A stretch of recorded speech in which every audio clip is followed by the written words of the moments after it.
KF-21 전투기 새로운 모습 포착. KF-21 이상한 일이 일어났습니다. KF-21 랜딩 기어 개발 속보. 세계 1위 최단거리 이름 성공. 대신증권은 16일 한국항공우주가 KF-21 LAH 양산으로 실적 고성장세에 돌입했다고 진단했다. 그러면서 투자 의견, 매수를 제시하며 목표 주가를 86,000원으로 신규 커버리지를 게시했다. 이태환 대신증권 연구원은 국내 KF-21, LAH 등 대규모 양산 스케줄에 더해 폴란드 말레이시아양 FA50 인도와 이라크 군수지원, CLS, 계약이 추가되면서 실적 고성장이 임박했다고 평가했다. 그는 한국항공우주는 국내 유일의 완제기 제작업체로 다목적 전투기 베스트셀러인 F-16, 로키드 마틴, 과위 호환성이 높은 T-50 계열 훈련기 수출 사례를 다수 보유하고 있다며 KF-X 사업에 따라 개발된 4.5세대 전투기 KF-21의 개발 및 양산을 담당하고 있다고 설명했다. KF-21에 대해 이 연구원은 초도 계약분 20대 양산이 진행 중이며 향후 120대까지 국내 배치될 예정이라고 분석했다. 또한 회전익 부문에 대해 KUH, 수리온과 LAH가 주력 제품으로 국내 배치를 위한 개발 양산과 함께 최초 수출 사례 획득을 위해 이라크와 UAE를 대상으로 세일즈를 추진 중이라고 설명했다. 기체 부품 사업에 대해서는 보잉, 에어버스양 동체 날개 구조물 판매를 주로 하고 있으며 최근에는 EV2100 에브톨, 전기 수직 이착륙기, 파일론 계약을 수주하는 등 도심 항공 모빌리티 부문으로 수주 영역을 확대하고 있다고 설명했다.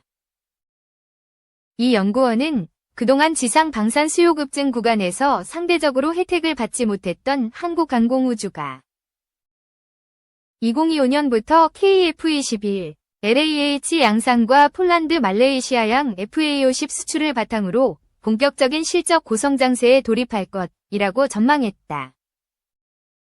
이어 2025년 영업이익은 전년 대비 30% 성장할 것으로 예상된다며 이 같은 실적 전망에 따라 한국항공우주의 기업가치 상승이 예상된다고 언급했다. 2. 푸제노 항모 시동 걸었지만 미 재해권 도전까진 첩첩산 중. 중국의 세 번째 항모 푸제노가 지난 5월 1일부터 9일까지 8일간 첫 시험 항해에 나서면서 전력화를 위한 첫 발을 내디뎠다. 2022년 6월 진수된 푸제노는 그동안 상하이 장난조선소에서 머무르며 계류, 정박, 시험을 해왔는데 2년 만에 상하이 앞바다로 진출해 8일간 시험 항해를 한 것이다. 중국 당국은 푸제노가 시험 항해 기간 동력 성능과 전력 시스템을 점검했으며 기대했던 측정 수치를 얻었다고 밝혔다. 첫 항해인 만큼 디젤 엔진을 가동하면서 발전기와 전력 분배 시스템 등이 제대로 작동하는지 등을 살펴봤을 것으로 보인다. 푸제노에 장착된 전자식 키터펄트 성능 시험은 올해 말쯤 이뤄질 것으로 예상한다. 푸제노의 첫 시험 항해는 중국 국내는 물론 해외 전문가들의 큰 주목을 끌었다. 중국이 2012년과 2019년에 각각 실전 배치한 랴오닝우와 산둥우가 옛소련의 항모를 사들이거나 베껴 만든 함재기 착륙 훈련용 항모였던 것과 달리 푸제노는 실전에 투입되면 상당한 전투력을 발휘할 수 있는 제대로 된 항모이기 때문이다. 푸제노는 만재 배수량이 8만 TU로 랴오닝우 6만 T, 산둥우 66,000T 보다 훨씬 크다. 10만 T 이상인 미국의 최신 포드급 핵항모보다는 20%가량 작다. 길이 319m, 폭 76m로 미 해군이 1960년대에 개발해 2009년까지 사용했던 키티오크급 항모와 크기와 배수량이 비슷하다.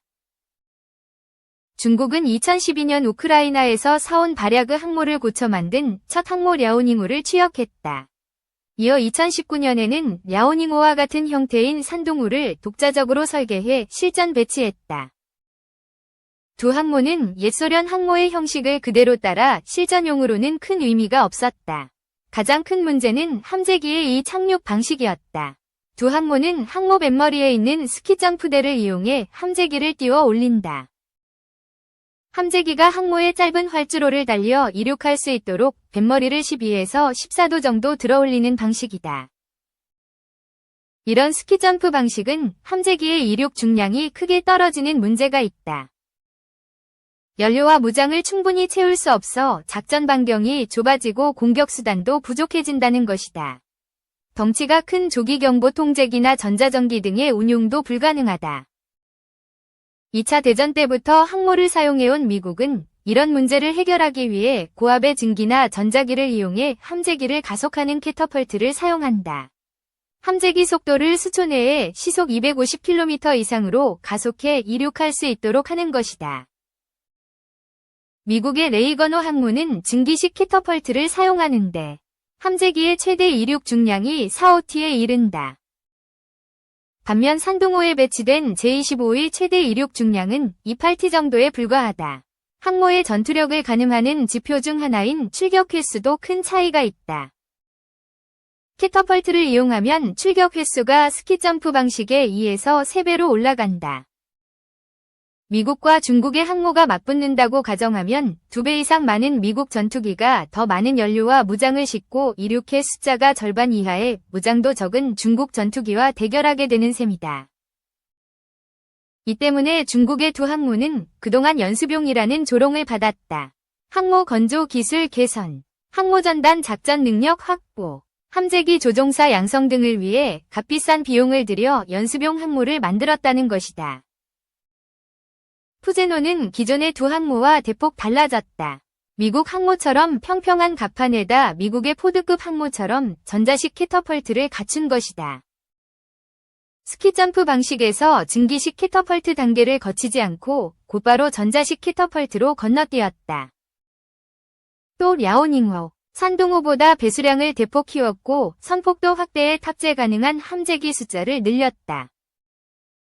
제25 함재기를 기준으로 랴오닝호는 24대, 산둥호는 36대를 실을 수 있었지만 푸제노는 60대 가까이 탑재할 수 있다고 한다. 가장 큰 차이점은 전자식 캐터펄트를 장착하면서 KJ600 조기경보 통제기를 실을 수 있게 됐다는 점이다. 덩치가 크고 둔한 항모는 미사일 등의 공격에 취약하다. 이런 약점을 극복하기 위해 조기경보 통제기가 수백 킬로미터 이상 떨어진 거리에서 날아오는 전투기, 미사일 등을 미리 감지해 방어할 수 있어야 한다. 상대편의 전자신호등을 교란하는 전자전기, 은밀하게 다가오는 잠수함을 탐지하는 대잠 초계기 등도 필요하다. 푸제노의 전자식 캐터펄트가 제대로 작동한다면 이런 첨단 군용기를 탑재할 수 있게 된다. 그동안 랴오닝호와 산둥호를 거들떠보지 않았던 미국도 푸제노에 대해서는 서태평양 지역 제해권에 대한 위협으로 판단한다. 미 의회조사처는 2022년 보고서에서 미 해군이 냉전 이후 처음으로 서태평양 지역 제해권 유지 능력에 대한 주요한 도전에 직면했다고 썼다.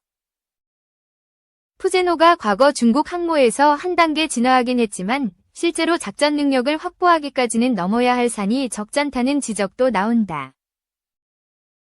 핵심 장치라고 할 수 있는 전자식 캐터펄트가 복잡한 해상 환경에서 안정적으로 제 성능을 발휘할 수 있는지가 첫 번째 관문이다. 미국의 최신 포드급 항모의 첫 번째 하민 포드 항모는 2013년 진수식을 갖고 2017년 취역했다. 이전 니미츠급 항모에 비해 핵 추진 체계가 훨씬 개선됐고 증기식 캐터펄트 대신 처음으로 전자식 캐터펄트를 장착했다. 전자식 캐터펄트는 증기식에 비해 조용하고 이 착륙 횟수도 33% 늘어난다고 한다. 포드 항모는 하루 최대 270회의 함재기 2착륙이 가능하다. 하지만 포드 항모가 초보 작전 능력을 인정받아 실전 배치가 이뤄진 건 2022년으로 취역 후 5년이나 지난 시점이었다. 전자식 캐터펄트를 복잡한 해양 환경에서 운용하는 과정에서 갖가지 문제점이 발견돼 이를 해결하는 시간이 필요했던 것이다. 일단 IOC를 인정받아 실전 배치가 이뤄지긴 했지만 남은 문제를 완전히 해결하는 데는 앞으로도 수년이 더 소요될 것이라고 한다. 운용 경험이 전혀 없는 중국은 캐터펄트의 안정성과 신뢰성을 확보하는 데 미국보다 더 많은 시간이 걸릴 것으로 보인다. 자유아시아 방송은 중국은 미국만큼 캐터펄트 운용 경험이 풍부하지 않아 기술적으로 더 큰 어려움에 봉착할 것이라면서 2030년은 돼야 초보적인 작전 능력을 갖추게 될 것으로 보인다고 보도했다. 더 큰 문제는 푸제노가 재래식 동력을 사용한다는 점이다. 전자식 사출장치는 전자기의 힘을 이용해 함재기를 공중으로 쏘아 올리는 만큼 순간적으로 막대한 전력을 필요로 한다. 포드 핵 항모는 최신 ALB 원자로 이 기를 장착해 기존 니미츠급 항모의 3배에 이르는 전력을 확보했다고 한다.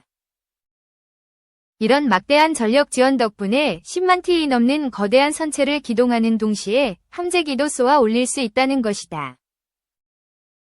반면 푸제노는 랴오닝호, 산둥호와 마찬가지로 8대의 디젤 보일러와 4대의 증기 터빈을 돌려 운항에 들어가는 동력과 캐터펄트 운용에 필요한 전력을 확보한다.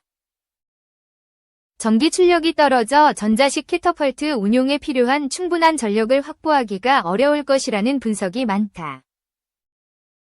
증기 터빈을 최대한 가동해 캐터펄트를 운용하더라도 장기간의 해양작전은 불가능하다. 전문가들은 재래식 동력을 쓰는 푸제노가 선체 기동과 전자식 캐터펄트 운용을 동시에 하려면 전체 배수량 8만 T의 4분의 1에 해당하는 2만 T의 연료에 할당해야 할 것으로 본다. 또 연료 소모량이 많아 수척의 보급선을 달고 다니면서 수시로 보충을 받아야 한다. 한 번 연료를 장착하면 10에서 20년간 동력을 제공받을 필요가 없는 핵 항모를 따라갈 수 없는 치명적인 단점이다. 푸제노 역시 랴오닝호, 산둥호와 마찬가지로 한 번 바다로 나가면 2주 안에 다시 모항으로 돌아와야 하는 상황이다.